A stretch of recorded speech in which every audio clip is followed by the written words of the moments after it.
turned it off. There's a.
Good morning. My name is Jose Chirado. I'm the Executive Director of the Office of Emergency Management and Communications for the City of Chicago. As you all know, today's the third day of the DNC. I'm going to do a quick round of introductions before we get started. Today we are joined by Larry Snelling, Chicago Police Superintendent, Annette Nance Holt, Commissioner of the Chicago Fire Department, Mary Sheridan, First Deputy of the Chicago Fire Department, John Roberson, Chief Operating Officer for the City of Chicago, Gary Gatewood, Deputy Mayor of Community Safety, Derek Meyer, Deputy Special Agent in charge of United States Secret Service, Dan Casey, Management Deputy Director of Public Safety Technology. And with that, I will pass it over to the Superintendent. Sir. Good morning. First of all, thank you to Executive Director Tirado, especially for all of the hard work that came from OEMC, which I can't say enough about the work and the communication, especially with the dispatchers. Just what a phenomenal job they did getting the information out to our officers and communicating on the ground. It was extremely important. Last night, I'm sure all of you witnessed, and a lot of you were more than likely out there. I see some familiar faces right now. You know, right in front of the Israeli consulate, we had a group that showed up, and they showed up with the intent on committing acts of violence, vandalism. That was their intent. As the Chicago Police Department, we did everything that we could to de-escalate that situation. But there's only so much de-escalation that you can attempt before it becomes excessive repetition. And in excessive repetition, you continue to say things to people until they stop believing that you're going to do anything about it. And what I've said from the very beginning is that if you come to our city, whether you live here or you're visiting, and you show up with the intent on having your First Amendment rights exercised, and bring no violence, no vandalism to our city, no hate to our city, we will allow you to do that and protect your rights. And our officers have done a great job in performing their duties in that way. However, last night was a danger to our city and a danger to our citizens in this city, our residents, property, and CPD had to protect that. So CPD stepped up. We declared a mass arrest after our officers were physically confronted and attacked. We were not the initiators of violence, but we responded to it. And our officers responded exactly the way that they were trained to respond. Out of that, we had between 55 and 60 arrests. We will get you an exact number. Some of those things are still being worked out. We had 2 individuals who were transported to the hospital, arrestees, who were treated and released, one for knee pain, one with a finger injury. We also had 2 officers who were injured, who refused medical attention because they didn't want to leave their fellow officers from the scene. They wanted to stay there and continue to work toward keeping this city safe. Couldn't have anything more noble happen. We also saw counter-protests, but in the counter-protests, they were peaceful. They listened to what we said to them. They moved when we asked them to move. It's very important to understand that once we called the mass arrest, that it was at that point we needed to take people into custody for public safety. This is something that we did. We attempted to avoid the clash to no avail, but CPD is not going to run away. We will not stand by and let our officers be attacked, because an officer who cannot protect himself, herself, themselves, cannot protect this city. Enough is enough. And at some point, we've got to recognize, and we have to have the proper reporting on what happens. And I've seen that from you, and I've seen that from the journalists, and I'd like to thank you for that, because it's necessary to understand what's really happening out there, what our officers are responding to, and the risks that they're dealing with. I just need to say this for our officers, especially our female officers.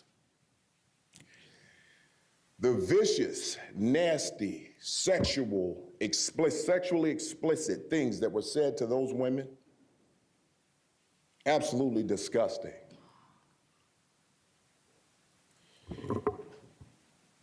I have women in my family, and the anger that I felt.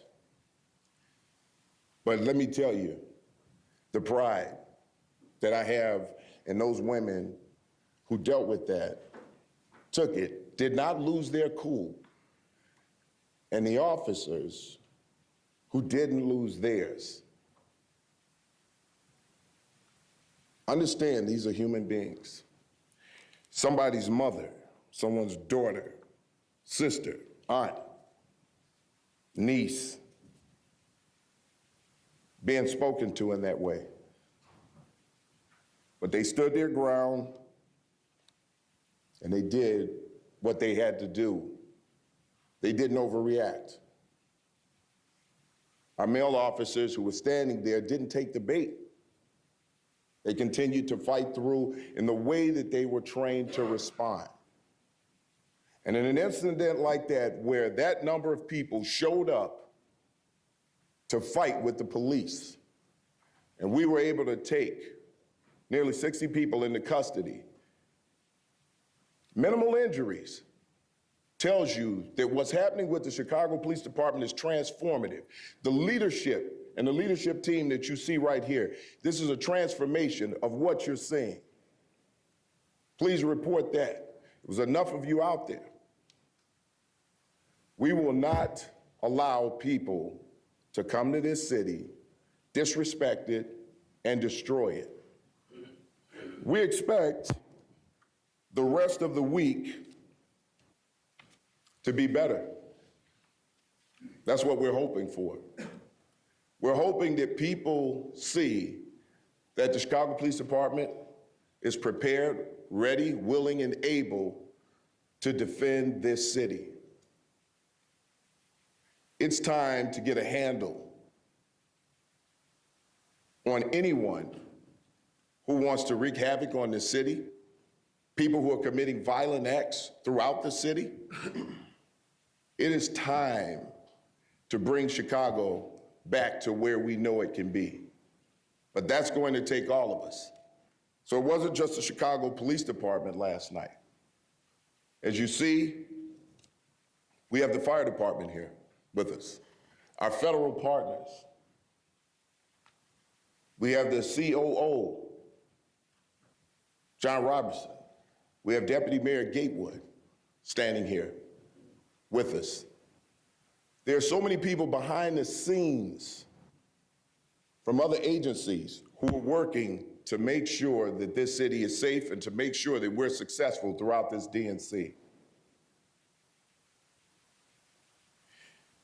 I cannot say enough about my leadership team, boots on the ground, making sure that this operation works the way it needs to work. The overall incident commander, Chief of Counterterrorism, Dwayne DeVries. The Chief of Patrol, John Hine. The Chief of Detectives, Antoinette Ursitti. Our Chief of the Bureau of Internal Affairs, Yolanda Talley. And the Chief of Constitutional Policing, Angel Navales. Behind them, I'm sure you all know, Director, Community Policing, Glenn Brooks. This collaboration has been excellent. The leadership of Executive Director Jose Tirado, making sure that the communication is working, is why we're successful. Lastly, I'd like to thank the men and women of the greatest police department in the world, our Chicago police officers, our sergeants, our lieutenants, our captains, commanders, our deputy chiefs who are out there making sure that we keep this city safe during this time. I saw something in their eyes last night that I haven't seen in years, a level of pride knowing that they kept this city safe from those who came here to burn things, to burn flags, to fight with the police, to cause destruction, mayhem. Make it great like '68. That was what they brought here to Chicago. It's 2024. And the Chicago Police Department proved that. So let's get off of 1968. Let's stop talking about 1968. This is 2024. And the Chicago Police Department is proving that every single day. I cannot be more proud of the work that the men and the women of this department are doing right now to keep this city safe. With that, I'm going to turn it over to Deputy Mayor Gary Gatewood. Thank you, Superintendent. Good morning. I stand here yet again. As I said yesterday, the city is ready. The city has always been ready. The collaboration that we have across the board has been phenomenal. Last night wasn't a protest. To call last night a protest would be disrespectful to people who have actually protested for things that have moved societies forward across the country. That wasn't what we had last night. What we had is we had people who came down to the city to cause harm, to wreak havoc, and they were met with the best trained police department in the country. They were met with collaboration across the board with all of our agencies working together around the clock, with leadership like Deputy Mayor Lori Lipson, who makes sure all of our agencies show up on time every time to make sure this work happens. We work in partnership around the clock. We work to keep this city safe. And again, as I said yesterday, we welcome protests. We welcome peaceful protests. Last night wasn't that. We expect protests. We expect them to be peaceful going forward. We expect that level of collaboration and partnership. We welcome it. We look forward to it. And with that, I have the pleasure of bringing up Derek Meyer, the Deputy Special Agent in charge of the United States Secret Service. Thank you, Gary. Thank you to Superintendent Snelling. I could not ask for a better friend, and the city of Chicago could not ask for a better leader. Good morning. I'm Derek Meyer, the Deputy Special Agent in charge of the United States Secret Service's Chicago Field Office. We're starting the third day of the 2024 Democratic National Convention, and I'm proud of the work the U.S. Secret Service, Chicago Police Department, and the rest of our federal, state, and local partners have done securing this historic event. It is a total team effort. There have been several large demonstrations this week. We are very appreciative of the Chicago Police Department for safeguarding the city and the convention. I'm also proud of our Secret Service personnel for their great work during the DNC so far. As we head into the DNC's final 2 days, I'd like to thank everyone heading to the convention for their patience and understanding navigating the large crowds associated with an event of this size.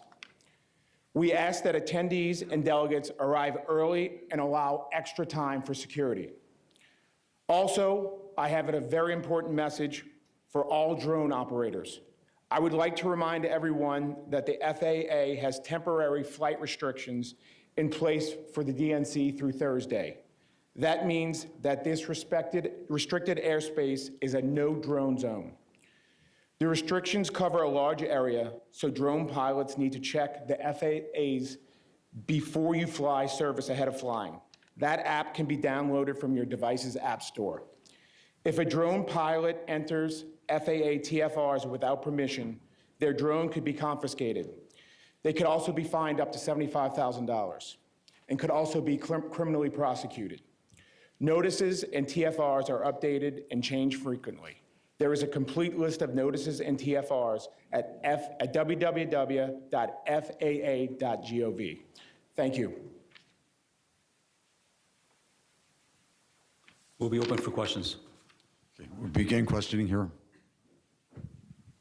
Mac Lederman with Block Club Chicago. Were journalists amongst those arrested last night? Yes, there were 3 journalists who were arrested last night. Look, as I said before, and I said this yesterday at the presser, we have journalists. We want to allow you to do your jobs. We really do. But there are times when we're calling a mass arrest or we're attempting to move in, we need you guys to step to the side. If you don't do that, it's obstructing us, and it makes it harder for us to take the people into custody that we're attempting to take into custody. And what we don't want is for you to get caught in the middle of it and get injured and hurt. So if you're not moving, if you're not complying with our orders at that time, you may be breaking the law yourselves. So we need you to cooperate with us so that we can help you. We help each other in this way. There were multiple times where we attempted to get in, but there were so many journalists around and they were so close that it created a problem for us moving in. The other thing is I need everyone to understand this, because this is something that has been problematic for years when it comes to protesting. We've allowed people to walk right up into an officer's face. It goes against everything an officer is trained to do. There's something called a reactionary gap. Actions are quicker than reactions. When you get that close to an officer, you need to be at least 2 arms length distance away from that officer. Because if you walk up to that officer, you're hostile, you're angry. The next step is violence. And now, if someone decides to act violently toward that officer, and this officer's reactionary gap has been shortened, That officer has to recognize the possibility of that attack, and then come up with a plan to defend himself against it. That 2 arms length distance gives the officer the ability to do that. So what we would like is when you're out there, please try to stay at least 2 arms length away from those officers, because it's a safety issue for every officer on the scene. Good morning, Superintendent. Sam from the Tribune. How are you, Sam? Well, thank you. How are you doing? So last night, obviously, there was no permitted march after the rally outside the Israeli consulate. And after the group began to go south on Clinton and then return back to Canal, it appeared that officers assigned to monitor the group not necessarily corralled them, but sort of surrounded them. And as that happened, the group dissipated with each pause in the march. Was that a planned tactic by responding officers? It was planned by the leadership. So the leadership makes the decisions based on what we're seeing. And when we're seeing people peel off, they're having these conversations, and that's why I can't say enough about this leadership team. They came up with a plan as it unfolded. And what you have to understand are demonstrator tactics. At some point, sometimes people break off to cause a diversion for officers, all right, to try to split the resources. But that's not something that the leadership fell for. We made decisions on the fly, and as we saw things unfolding and moving, we knew we had to take action. We cannot allow these people to continue to move through our city, unwatched, because they would have committed other acts of vandalism and violence. So yes, these are things that we do as we see them unfold, and it's a part of the training. Hi, this is Brona with WGN. How are you, Brona? I'm good. How are you? I just have a quick question.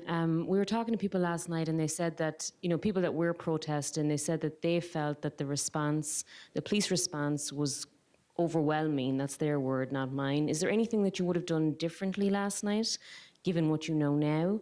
And then could you just clarify the arrest number for us as well? Because we heard another number from a different agency of 72 this morning, and I just want to get a handle on that. Well, first off, the word overwhelming, if that's the word they used, then we were 100% successful, because that's what we wanted to do. We wanted to overwhelm them. We wanted to overwhelm those people who decided to come to our city and destroy it. Now, overwhelming doesn't mean that we were excessive. The response was proportional. And in some instances, officers use less force. In most instances, officers use less force than they could have used. So when we look at something that could have been so much more chaotic, to lock up that number of people, to have that number of people taken into custody with 2 minor injuries, it tells you that the officers are doing a great job. They remembered that training. They're not overreacting, and they're responding the way that they're supposed to respond. But when there's criminal activity, when we take people into custody, it's never going to look pretty, ever. It's not going to look pretty. They yell and scream, they yell obscenities, and they'll say, we're not doing anything. We're just peacefully protesting. Just because you say that doesn't mean that's what's happening. Alex Tabbitt, NBC News. Thus far, your team has managed to control the activity without the use of tear gas or rubber bullets. Are you reserving that tactic as an option, and what line needs to be crossed? Well, here, we can't say what line needs to be crossed. That's a game time decision. It's what we're seeing. And if we know that it's absolutely necessary, then we'll utilize the tools that we have to, and those tools that we have at our disposal. However, if it's not necessary, because our officers are responding to this quickly, and I want everybody to understand this, when we recognize that someone is going to act out violently and we respond quickly, immediately, but not rush in, we put an end to the possibility of that violence growing. And then now we have to resort to the use of those types of tactics. So we can reduce that by putting an end to any types of violence or vandalism as quickly as possible. Hi, Dave Strew at Sun Times. You've talked about the extensive training that your officers have gone through for dealing with protests. Was there no other way last night could have ended than with 55 arrests? No. When you have people who show up with the intent on fighting with the police, destroying things, burning flags, and I can tell you right now, I'm looking at a leadership team who tried to talk to them, tried to negotiate, tried to get them to leave, gave them a reasonable amount of time, even though this was unpermitted, to speak and then leave. They refused to do that. And at some point, we have to take action. Look, I know everyone wants to believe that we can de-escalate every single situation and we can walk away and everybody's going to be fine. There are those people who are out there right now, it's a non-starter for them. They don't want to talk. They don't want to negotiate. They don't want to cooperate.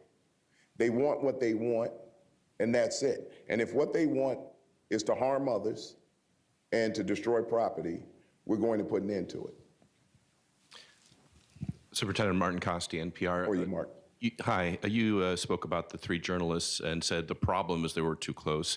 Legally speaking, what's the charge that they're facing? We'll get back to you on that one. I don't have that in front of me right now, but I'll get back to you on that one. Good morning, Superintendent. Michelle Gallardo with ABC7. How are you, Michelle? Question for you. So Sami Dun, which is one of the 3 groups that is listed as being behind last night's protest, has been designated as a terrorist organization in Israel. It's banned in Germany. The list goes on and on. And so as such, was this the protest that you were most concerned with in terms of your planning for it? And I guess the second part of that is, in light of that, is CPD working with federal authorities to confirm people's identities and really look through their backgrounds before just processing and releasing them?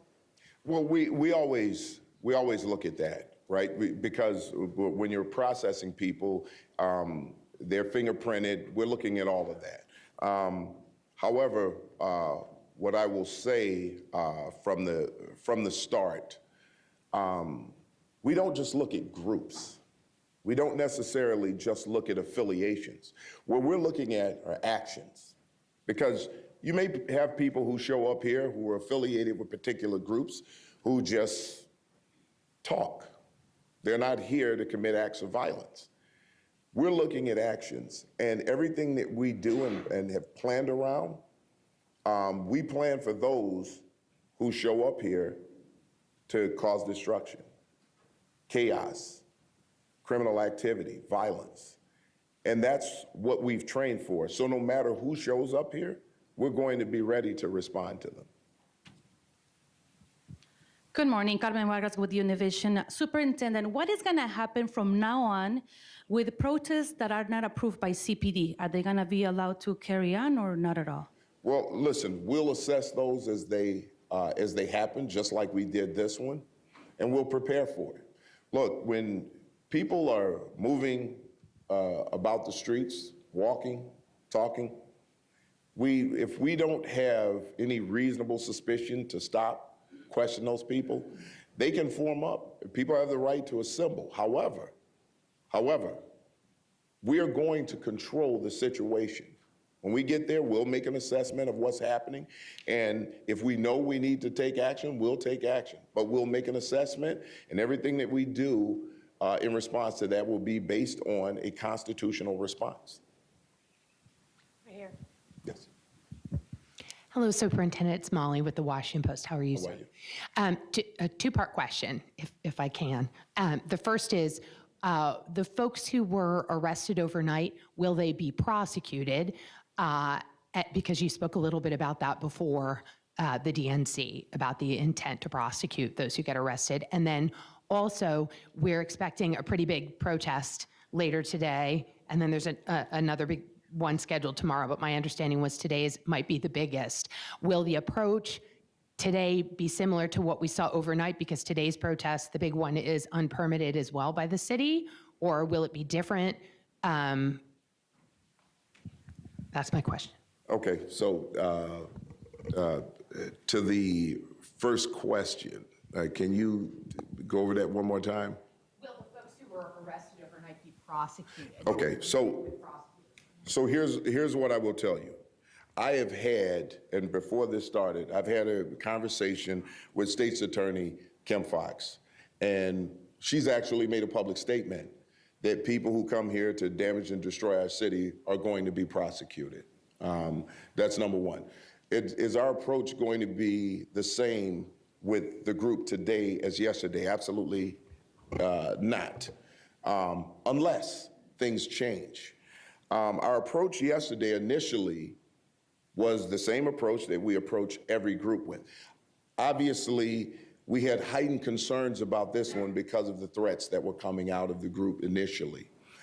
The group that's protesting today, we're going to treat them the same way we would treat anyone who wants to exercise their First Amendment rights. And that's how it starts. It's always going to start that way. It's going to start with respect. It's going to start with respect for people's First Amendment rights. If things change and we make an assessment that we need to do something different, we will do that. But we will respect people's rights to protest. Hi, Mills Hayes with News Nation. How are you? Hi. So we obviously saw an unruly protest last night, and we know that this is day 3 and there's more protests planned. Do you guys expect these other protests to look similar? Is this a glimpse of what we're going to see, these mass arrests over the next few days? No, we never know what to expect. And, you know, and I never want to put that out in the universe that we're going to make mass arrests. I've said it before, if we can get through this Democratic National Convention with no arrests or the least amount of arrests possible, that's a win. It's a success. However, again, we're going to respect people's First Amendment rights, and those who are protesting peacefully, following the law, we will give them that right and we'll protect it while they do it. But we're not going to allow people to come into this city and destroy it. Good morning, Superintendent. Julie Bosman with the New York Times. How are you? Good. You said earlier today that it is time to bring Chicago back to where we want it to be. Can you say specifically what you mean by that? Well, listen, Chicago gets a black eye, you know, about the dangers of the city, and they have people who don't live here who believe that if you just show up here, that, you know, you're going to suffer immediate harm. This is a beautiful city, and we need to bring back our reputation. We need everybody to see Chicago as what it is. It's one of the most beautiful cities in the entire world. I'm proud to live here. I'm proud to be a Chicagoan, and so is everyone standing here. And I'm proud to be a part of an organization right now that's defending this city against destruction and harm. Hi, Superintendent Heather Sharon, How are you, WTT Heather? number 8. Can you talk a little bit more about the taunts directed at female Chicago police officers? They were explicitly sexual in nature and directed at them because of their gender. Do you have a sense of how the female officers in particular responded to it? That seems somewhat unusual to me, and I want to know a little bit more in specific about what they faced last night. Well, I tell you, you know, listen, I was here in 2020. I was here during the NATO event, and I was on the front lines in each one of those. And women suffer those taunts on this job all the time. You know, I mean, just vicious nastiness. But our officers are resilient. I mean, I can't say enough about the women who work this job. Just the strength that they showed to work through that was amazing. And we have to make sure that we check on them to make sure that they're working their way through it. But I tell you, the level of resilience that they showed through this was amazing. And I can't say enough about them. And, you know, a lot of times we see these tactics because they're demonstrated tactics to also upset the male officers who want to stand up for their fellow officers. But they didn't take the bait. They didn't take the bait. But I just can't say enough about these officers and those women who dealt with that and were resilient throughout it all. Good morning, Superintendent. Joey Capilouthi with the Associated Press. How are you, Joey? Good, thank you. Kind of a change of subject, but there was a fugitive that was arrested about a half mile from the DNC at a restaurant, a fugitive from Mississippi. Do you have any more information at this point about that, how that fugitive was located? Sounds like he was in a restaurant, and how that kind of seemed like he was taken into custody this morning. That's something I don't have a bunch of facts on right now, but we can get some information to you afterwards. Okay? Good morning, Superintendent. Megan Hickey, CBS Chicago. How are you, Megan? Good, thanks. Do you have any sense of where the majority of these protesters who were arrested are from? Are these locals? Are these people coming in from out of town? So right now we have identified 22 of them from out of town. 14 of them right now we're trying to work through because I believe they've refused to give addresses. So we haven't been able to determine where they're from at this point. But right now, nearly half of them, and that's without the 14 being accounted for, are from out of town. They're not from Chicago. A lot of them are from the West Coast. That's just last night, yes. Thanks, Superintendent, for doing this. Shimon Prokopis from CNN. How are you? When I was out there on Monday with the protesters, like the 3,500, I wanted your observation on this. There seem to be, and perhaps it's these outside groups that are coming in and are trying to agitate the protesters. And what's happening is actually the protesters who have the permit and who live here are actually blocking them. There was a group that was trying to break through a group of officers that were on bikes. And so I just wanted to get your observations on that and what you're seeing out there. I saw some of your deputies out there, and obviously saw you out there, but I just wanted to get your sense if that is something that you're seeing and just your take on that. And then I would like to ask the Secret Service a question as well, if possible. So when you say block, you mean where they trying to stop the bad people within the group from getting, yeah. Well, so here's what I will tell you. And the protest on Monday, you had a lot of great people in that protest who just simply wanted to express their First Amendment rights. Now, you will have people who will infiltrate those groups. Now, when we have those groups who self-police to some point, they have their own who are monitoring that. And in some cases across the year, we've worked with those people to make sure that if we need to extract someone from the crowd who's doing harm so that they don't hurt the cause, we will do that. And we'll do that with any protest group. If you want to protest and you have your own people just kind of self-policing and you're cooperating with us, there's someone within that group doing things, committing acts of violence, vandalism, point them out, step aside, we'll go in, we'll extract that person, and we will continue to move on. Okay, and just for the Secret Service, if I may, there was a lot of concern over these email threats at the hotels, and I just want to see if there was any update on that and how things are going with that. We in law enforcement, and especially the Secret Service, have to run out every threat. I know we ran out every single threat yesterday, and I think they're continuing to come in today. But as our agency, along with the Chicago Police Department, will continue to run out all those threats.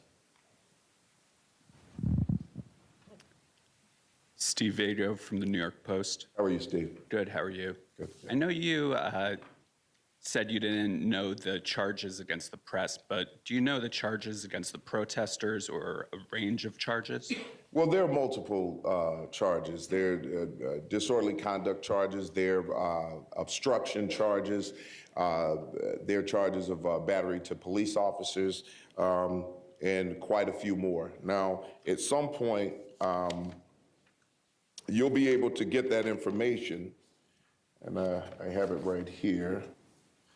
From the Joint Information Center, they'll be releasing the information when it's finalized. So you'll be able to go in and look at all of that information. Also, we're also setting up a FOIA portal at some point, and you'll be able to get the information through there also. Morning, Superintendent. Morning. Ben Haberly with NBC5 Chicago. How are you? I'm good, thank you. I wanted to ask because it appears as though the tone and the interactions between protesters and police has changed since Sunday. There's a marked difference in your tone this morning. Crowd control policies inherently have a little bit of discretion. You've said a couple times you felt like officers could have potentially used more force. Can you talk about whether you believe they should have? And are there incidents in which you believe your officers should use chemicals or kettle protesters if they're being unruly in your view? Well, first of all, let me say this. Our officers, we didn't have any major injuries of our officers yesterday.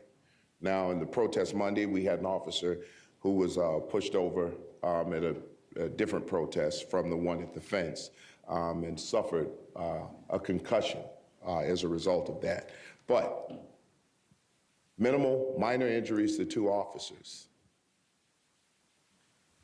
Minimal, minor injuries to 2 of the arrestees.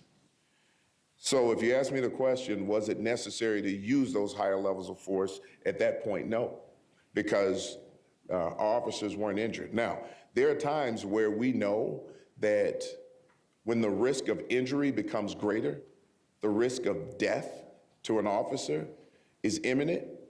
Now we go to those higher uses of force. But because the officers worked together, there was a coordinated effort, and we had a number of officers where they could work in coordination with each other. They were able to take these individuals into custody without resorting to the use of weapons. Now, that's not to say that if officers are outnumbered and they have to respond to attacks, that they should not go to a higher level of force to protect themselves. So it's based on the conditions and the circumstances, and then having a leadership team out there guiding the officers, recognizing certain things, and making sure that the officers are staying within the boundaries of their training. I mean, it was just an excellent job by everybody involved. Final question. Morning, Superintendent. Chip Mitchell with WBEZ. How are you, Chip? I was last night, I was covering a different protest it was Montrose Harbor on the north side. 120 people, interfaith, Muslims, Jews, Christians speaking. Very similar demands calling for a cutoff of U.S. military aid to Israel, Palestinian self-determination. And I think I might have been the only reporter there. I saw a couple of cameras, but I may have been the only actual reporter. And I'm just wondering, why do you think the public is so fascinated with this relatively small group? I've met with some of them. They're mostly kids in their 20s. I'm not going to argue that whether they're just naive or idiotic. I think it's up to people to make their own judgments. But why is the public so fascinated with this group of young people that are talking about skirmishing with cops? Okay, so I think You're a thoughtful person, that's why I'm asking. I think you answered your own question. You said you were the only reporter there, right? So here, it sells. It sells. When you're expecting a clash, when you're expecting a fight, when the continuous message is that this is going to be 1968 all over again, the Chicago Police Department can't respond constitutionally. Everybody wants to see the carnage. Why should we cover the people who are talking about peace? It doesn't sell. I mean, look, let's face facts. Let's tell the truth about what's going on here. I want to capture the picture of the officer with the billy club smashing into someone's head. And I want to put that on the front page of the newspaper. And then I want to talk about how terrible the Chicago Police Department is, right? People want to see the carnage.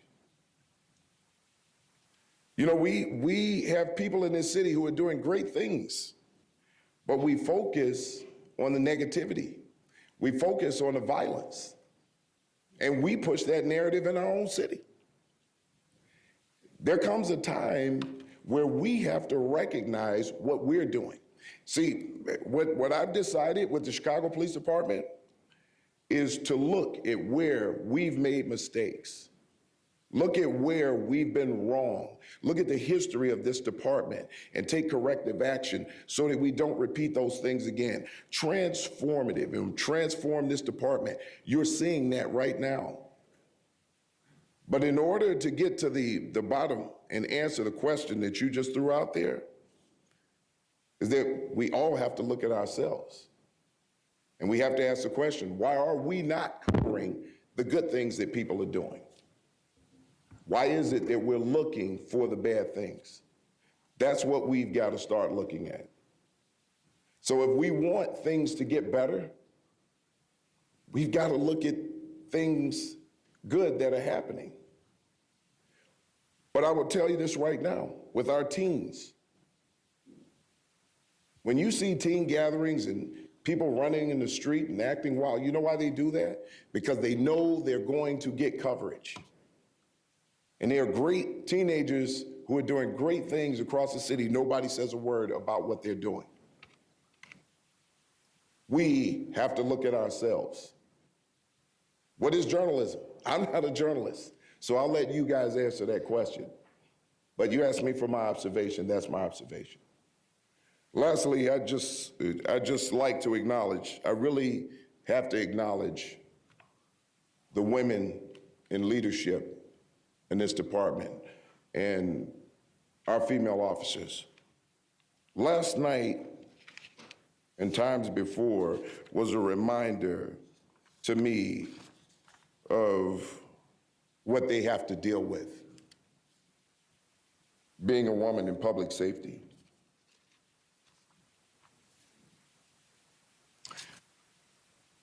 I really have to give credit